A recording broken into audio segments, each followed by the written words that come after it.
Els podcasts del Mercat de les Flors. Ya os aviso, ¿eh? La gente vendrá a ver baile de salón y verá serpientes y culebras. Com les restes d'un naufragi o després d'una ventolera enorme, peces de roba, teles i cordes estan escampades pel terra.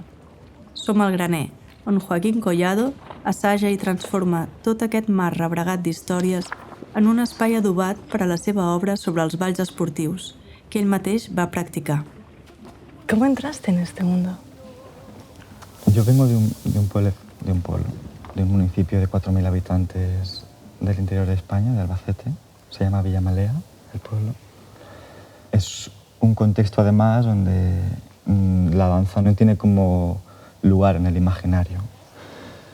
Pero sí que hay Isabel, una profesora de baile, y yo comencé a bailar ahí con 16, tarde, porque, bueno, en un contexto donde solo las chicas iban a bailar, me costó como lo mío como animarme. Además, el cuerpo está como muy atravesado por lo heteronormativo, como muy categorizado, ¿no? Entonces me fui con 16 años para estudiar artes plásticas, bellas artes, y llegué a Valencia.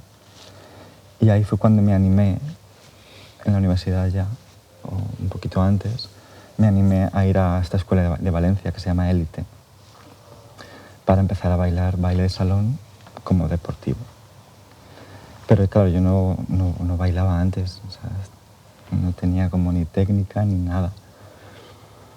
Y estuve unos años compitiendo, 3 o 4, no muchos, es que tampoco hice mucho, pero como fue el primer baile que hice y la primera práctica corporal que hacía, como configuró mucho mi cuerpo biomecánicamente, ¿sabes? Como incluso articularmente.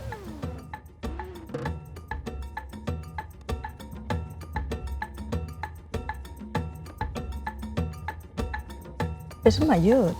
Sí. Es un maillot de pedrería. Sí. Wow. Volví a Valencia a una de las tiendas que se dedica a confeccionar los trajes para los competidores buenos. Y ahí me hicieron este traje y compré ahí los zapatos. Es muy bonito. Te lo hicieron a medida. Sí, claro, a medida. Es que yo no llegué a la categoría más alta. Yo me quedé en la C. Y luego está la A, o sea, la B y la A. Y la B y la A son las categorías más altas, que ahí es cuando la virtuosidad también entra en los vestidos.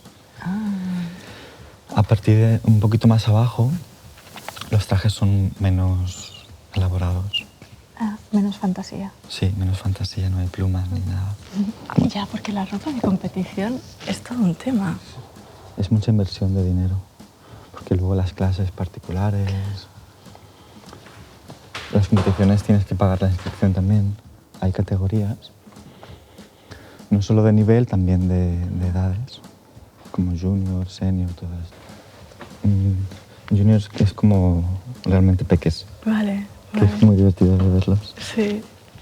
Y esos están los padres detrás, si no Sí, es imposible. sí. En tu caso, no. Sí, también. ¿Te Sí. ayudaban?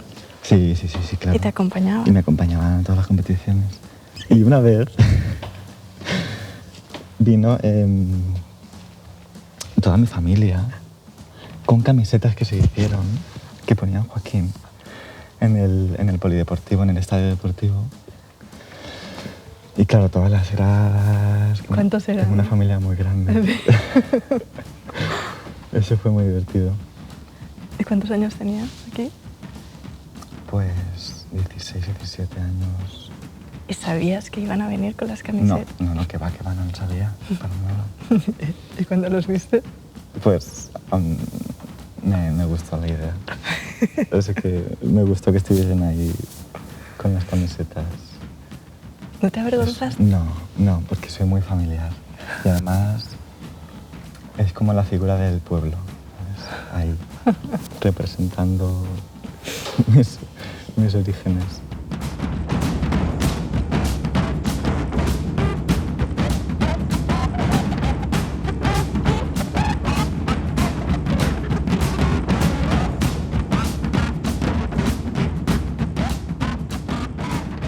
sido interesante, después de 11 años, verlo desde una mirada más como analítica, ¿no?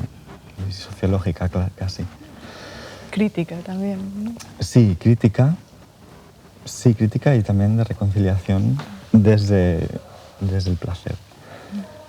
Pero sí que cuando fui a tomar clases, pues alguna de las frases que me apuntaba como en las notitas era, pues tienes que ser la mejor versión de ti misma, ¿no? O por ejemplo, me acuerdo mucho de una profe que hablaba de la postura y ella decía, tienes que trabajar tu postura. Tienes que estirar como todo lo que puedas la columna al máximo y proyectar el esternón en diagonal hacia el cielo. Y luego decía, la postura es eso que nos hace visibles en la pista de competición. Podemos tener muy buena técnica o muy buen ritmo, pero si no tenemos una buena postura corporal, podemos pasar completamente desapercibidos, invisibles. Atención, ¿vale? Entonces, claro, en las clases de entrenamiento todo se rige por baremos de pues, el buen bailarín y el mal bailarín, lo que está bien y lo que está mal, y por buscar un canon de perfección, de eficacia, de cuerpo eficaz, productividad. Se asemeja bastante al clásico. Sí. ¿No? En el sentido de la posición también es clave, la verticalidad, tal. Yo creo que tiene puentes en común con el clásico y la danza española académica, pero claro, no ha devenido un deporte federado, que eso es lo que lo hace como, pues sí, como para ser evaluado, que esa es como lo interesante, ¿no? Cómo se puede evaluar una danza. Ya. Sí. Claro, es un gran tema, ¿no? La crítica de danza, que si tiene que ser evaluadora o no, y luego al lado hay esta danza que es solamente para ser evaluada, ¿no? Tal cual, en sus gestos, en su mirada, en su manera de girarse, y está muy claro lo que suma y lo que directamente te elimina. ¿Qué es lo que te elimina, por ejemplo? Pues, por ejemplo, no ir al ritmo.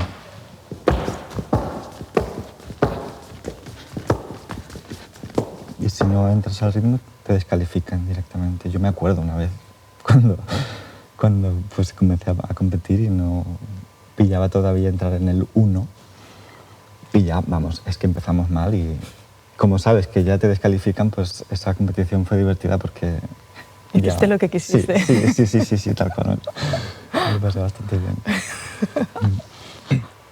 De las 5 danzas latinas, ¿había alguna que para ti era más fácil o te sentías más interpelado o eran todas exóticas para ti? ¿Cómo eran?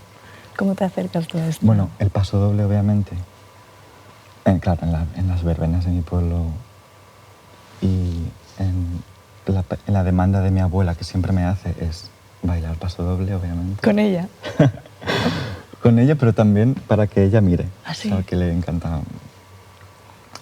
como verme bailar. Claro, esto es curioso porque cuando me pasé del baile deportivo a la danza contemporánea, pues mi familia pues, le gustaba mucho verme bailar baile deportivo, claro. Es un baile bonito. Y me acuerdo una vez que mi familia me dijo, cuando me pasé a la danza contemporánea, como deja de hacer el idiota y ponte a bailar bien. O baila bien, o algo así, ¿no? Y eso es una cosa que me sirvió mucho para luego poner en cuestión toda esta figura del bailarín, de la danza en sí, de la representación, no solo teatral, sino también la ficción de uno mismo, ¿no? Como el cuerpo ficcionalizado del baile de salón, en este caso.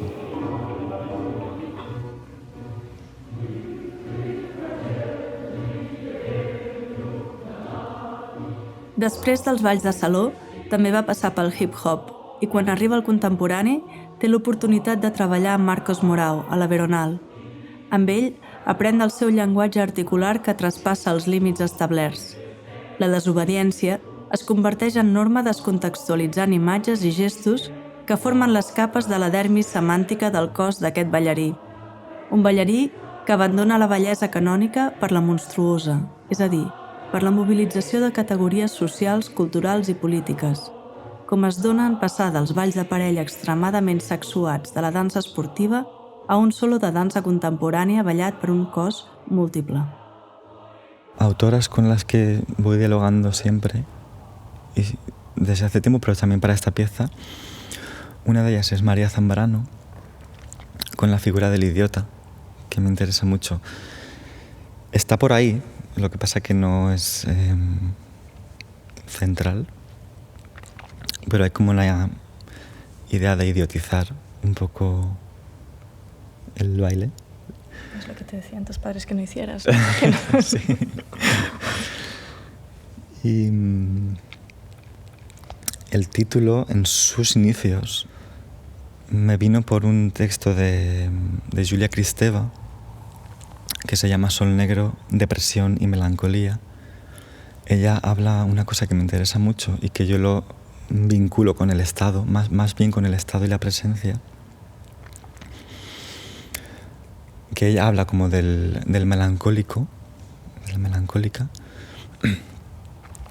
como aquel que, dado que tiene una falta fundacional que no se puede atribuir a un agente exterior, ¿no? No me falta esto y lo identifico, sino que he nacido ya con una falta.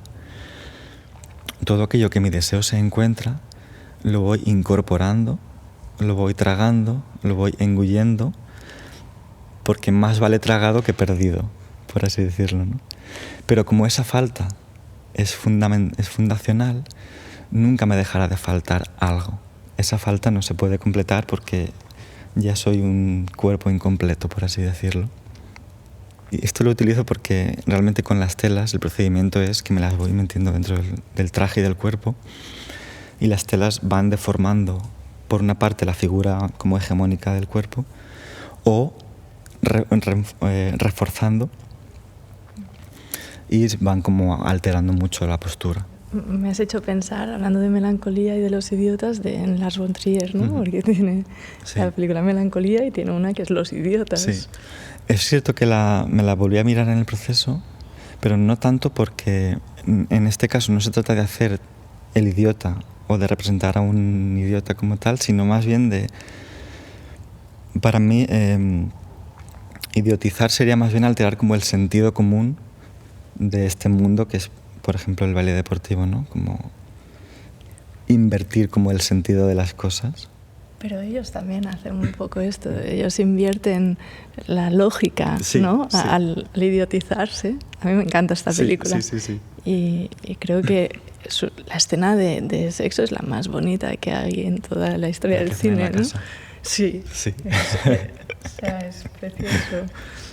Y también es una manera de hacer el ridículo seriamente, ¿no? Total, porque es muy importante para ese cuerpo lo que hace. Aunque desde fuera pueda nombrarse como ridículo, no es nada ridículo. No. Y está subvirtiendo la jerarquía de valor, lo que se supone que es correcto e incorrecto.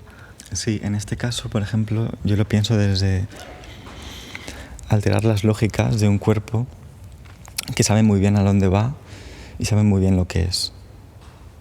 Y tiene una dirección muy clara y tiene como un objetivo muy claro en relación al espectador, ¿no? Y esto es mentira. Es totalmente mentira. Yo aquí me coloco más bien, no como afirmándome en mí mismo, sino como afirmándome en mis dudas y en mis contradicciones que me acompañan siempre, como bailarín también, como performer, como creador, y como un cuerpo desorientado, pero no desorientado, pero no perdido, ¿sabes? Sino más bien que va en ese ir siendo cosas, se va encontrando, pero nunca se afirma en una concreta. Me hace gracia que digas como bailarín también, entonces estamos hablando, yo pensaba que hablamos de danza, pero no, estamos hablando de la vida. Sí, totalmente. Estamos hablando, sí, no es una pieza para nada autobiográfica, pero yo siempre parto de cuestiones que me atraviesan como existencialmente. Y una de las preguntas que animan como el proyecto, por así decirlo, o que a mí me movilizan cuando estoy en la práctica es ¿qué soy? Y la respuesta nunca sería sí, soy esto, sino más bien sería pero aún todavía no exactamente soy esto. Me falta algo, ¿sabes? Entonces, por lo tanto, esa pregunta de ¿qué soy? ¿Qué soy? Podría ser esto, pero también eso.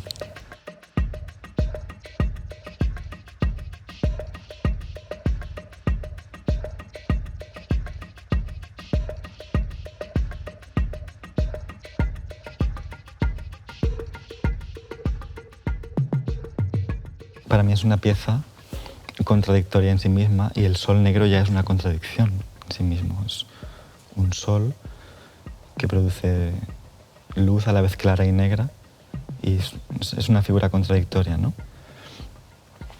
Entonces me interesaba mucho trabajar desde las contradicciones y desde una presencia que se percibe a sí misma contradictoria porque se pliega, se despliega, se hace, se deshace, se muestra, se coloca solo con un público alrededor y a la vez esconde cosas, va hacia afuera, va hacia adentro. Entonces hay como una especie de dramaturgia sobre la contradicción que estamos ahí trabajando.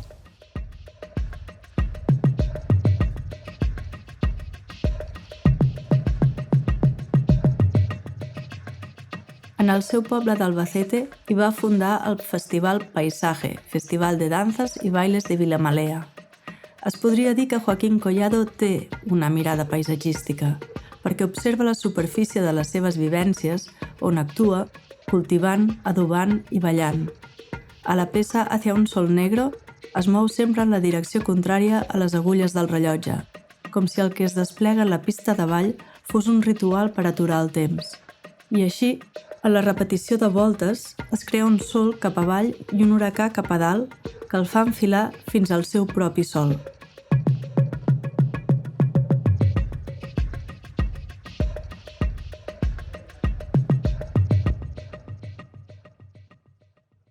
Este es de ganchillo.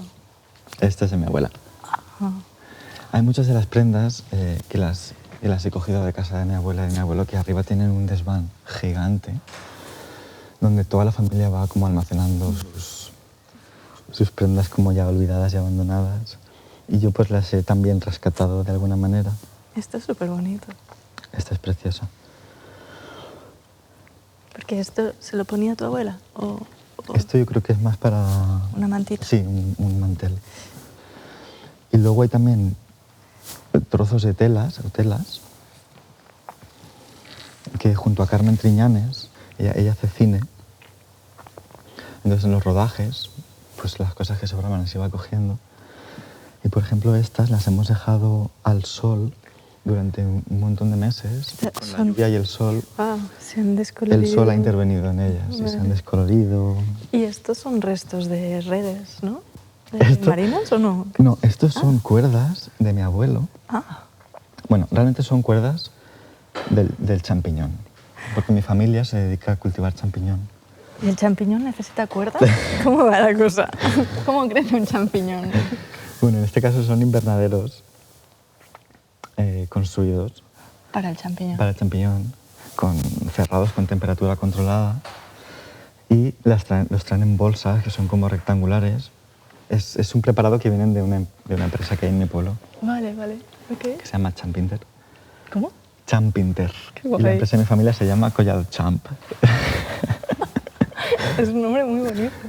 Y pues nada, estas cuerdas, mi abuelo tenía como 2 sacos en su casa que él las va recogiendo para utilizarlas para él, para sus cosas, y las tenía ya. O sea, todo esto me los he ido encontrando en el proceso. Y también me gustaba esa idea de ir encontrándome, y lo que me encontraba me lo iba como tragando, la pieza se lo iba tragando. El abanico es otro resto más que me he ido encontrando por ahí, y lo utilizo en una escena que hago jive. ¿Qué es el jive? El jive es como rock and roll. Que se baila como así, con las rodillas muy altas y con saltitos, como...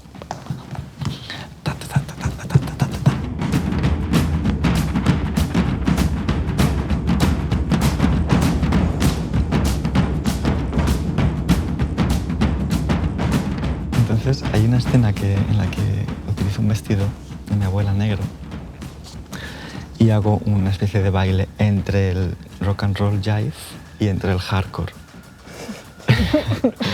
¿Cómo? Bueno, en mi pueblo hay una cultura muy fuerte del bacalao y del hardcore. Entonces, claro, me han atravesado muchas cosas contradictorias, como es bailar baile de salón y a la vez escuchar bacalao y hardcore.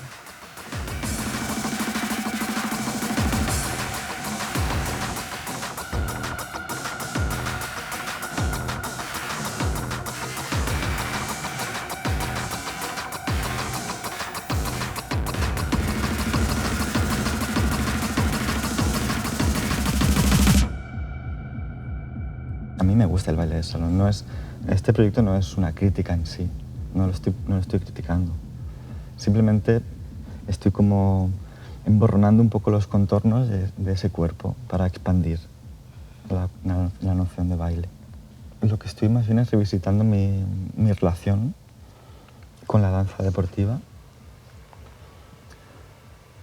con el cuerpo que me ha producido esta danza deportiva, pero luego lo coloco aquí y dejo que este cuerpo haga como otras cosas desde ahí, ¿no? De hecho, tú hablas de cuerpo múltiple. Que tiene que ver con la cuestión de la imaginación, que me interesa un montón pensarla como más un bajo continuo de fondo, un cuerpo, una corporalidad, una presencia que se percibe múltiple, no porque haya muchos cuerpos, sino porque propicia como la aparición o el nacimiento continuo, permanente, de otras corporalidades, de otros seres, de otros monstruos, pero que nacen de ahí. Hay un tema con la monstruosidad que en realidad no es como dibujar monstruos del imaginario popular, del terror y tal, ¿sabes? Sino que más bien yo creo que siempre que se altera como una figura y por lo tanto se plantea la cuestión de la transformación como una figura que está continuamente transformándose en sí, y por lo tanto inacabada, como que no se acaba nunca, que no tiene finales, ya deviene como monstruosa, ¿no? Por el hecho de no afirmarse en sí misma, como hace el baile de salón deportivo. Sí que trabajo en relación al baile deportivo la expresión de la cara, ¿no? La expresión del rostro. Que puede ser bastante monstruosa. Puede ser bastante monstruosa. No, justamente es tan dirigida, ¿no? Que a veces a mí me parece violenta incluso, ¿no? Bueno, aquí hay una cosa que me interesa mucho que tiene que ver con lo humano y con todo aquello que está como en la frontera entre lo humano y la máquina casi, ¿no? O lo animal, o lo maquinal, lo orgánico y lo maquinal. Y para mí el baile deportivo está casi en los límites ya de lo que es humano y lo que no es humano, ¿no? Y muchas veces dicen, ¡guau, qué máquinas son bailando!, ¿no? Pues precisamente es que están haciendo de máquina. Sí. Entonces, en este proyecto pensamos mucho esto, ¿no? Como desbordar los contornos de lo humano o hacia la máquina o hacia lo animal. Por ejemplo, rompiendo la verticalidad, que conforme va avanzando la pieza, el cuerpo va rompiendo como su postura vertical o va hacia la horizontalidad. Entonces, lo monstruoso para mí tiene que ver con eso, con cómo poner en cuestión aquello que nombramos como humano.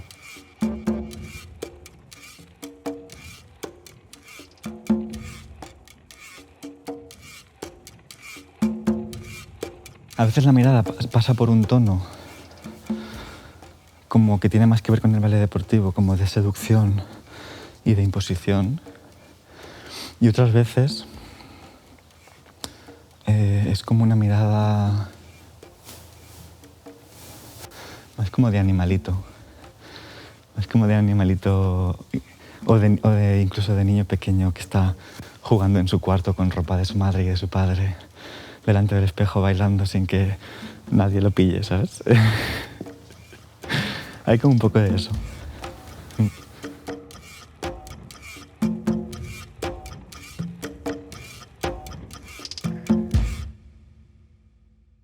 Yo no sé por qué me meto en solos. Siempre que hago un solo digo, pero otra vez. Qué jaleo.